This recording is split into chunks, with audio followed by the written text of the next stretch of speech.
Hello, my math wizards! Welcome to Easy Math Concepts. This is Teacher Jem.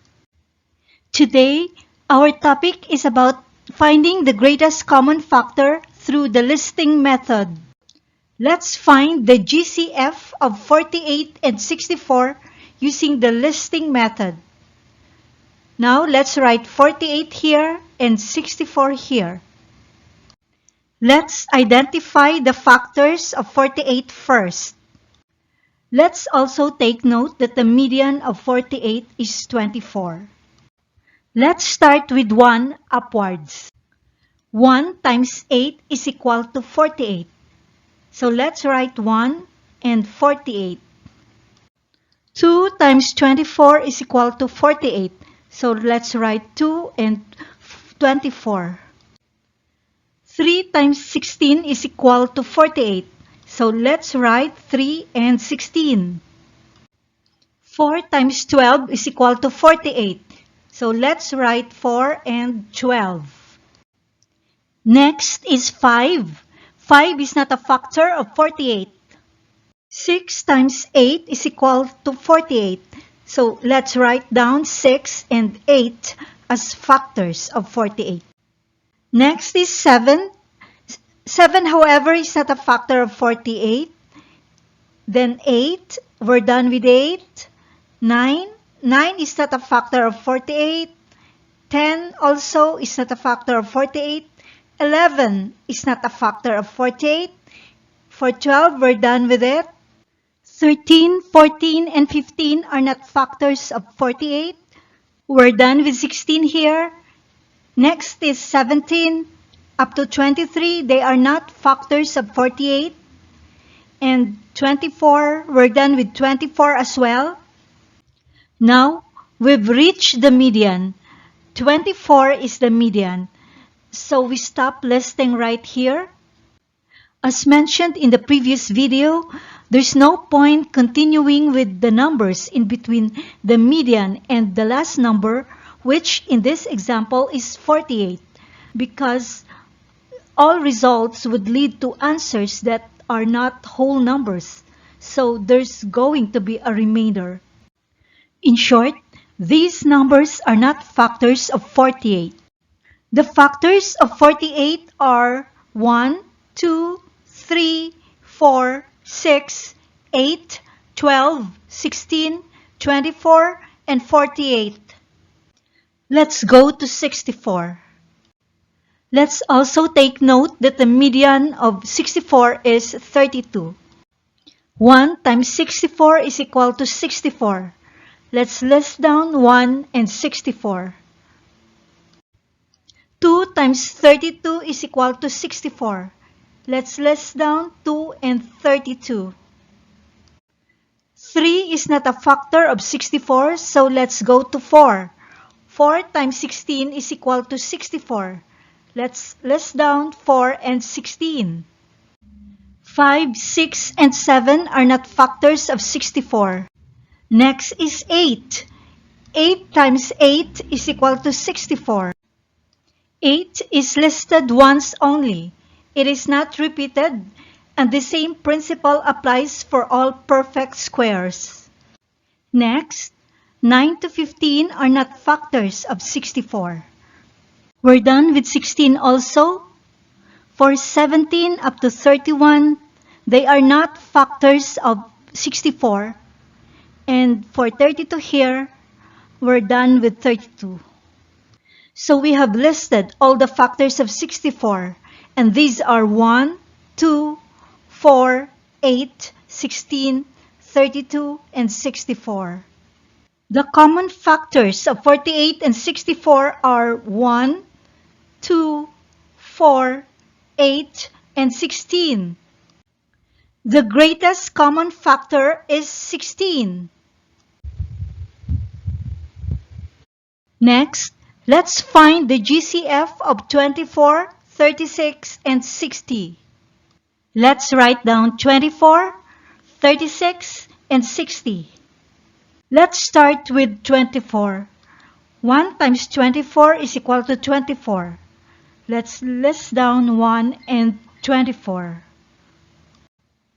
2 times 12 is equal to 24. Let's list down 2 and 12. 3 times 8 is equal to 24. Let's list down 3 and 8. 4 times 6 is equal to 24. Let's list down 4 and 6. 5, 7, 9, 10, and 11 are not factors of 24. So the factors of 24 are 1, 2, 3, 4, 6, 8, 12, and 24. Let's now move on to 36. 1 times 36 is equal to 36. Let's write down 1 and 36. 2 times 18 is equal to 36. So let's write down 2 and 18. 3 times 12 is equal to 36. So 3 and 12 are factors of 36. 4 times 9 equals 36. So let's write down 4 and 9. 5 is not a factor of 36. So let's proceed to 6. 6 times 6 is equal to 36. Again, 36 here is a perfect square. Hence, 6 is listed once only. 7 and 8 are not factors of 36. For 9, we have listed it already. 10 and 11 are not factors of 36. For 12, we have listed it already. 13 up to 17 are not factors of 36. And we're done with 18 as well. 18 is the median, so we stop at 18. The numbers between 18 and 36 here are not factors of 36. So the factors of 36 are 1, 2, 3, 4, 6, 9, 12, 18, and 36. Let's go to 60. 1 times 60 equals 60. So let's write down 1 and 60. 2 times 30 is equal to 60. So 2 and 30 are factors of 60. 3 times 20 is equal to 60. So let's write down 3 and 20. 4 times 15 is equal to 60. So 4 and 15 are factors of 60. 5 times 12 is equal to 60. So let's write down 5 and then 12. 6 times 10 is equal to 60. So let's write down 6 and 10. 7, 8, and 9 are not factors of 60. Same with 11. 13 and 14 are not factors of 60. 16 to 19 are not also factors of 60. And 21 to 29 are not factors of 60. These are all the factors of 60. 1, 2, 3, 4, 5, 6, 10, 12, 15, 20, 30, and 60.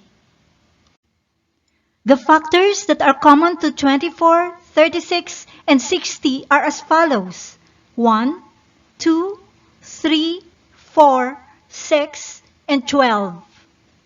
12 is the greatest common factor. How was it, guys? Easy peasy, right? The listing method may be straightforward and easy to understand, but may be impractical when dealing with large numbers.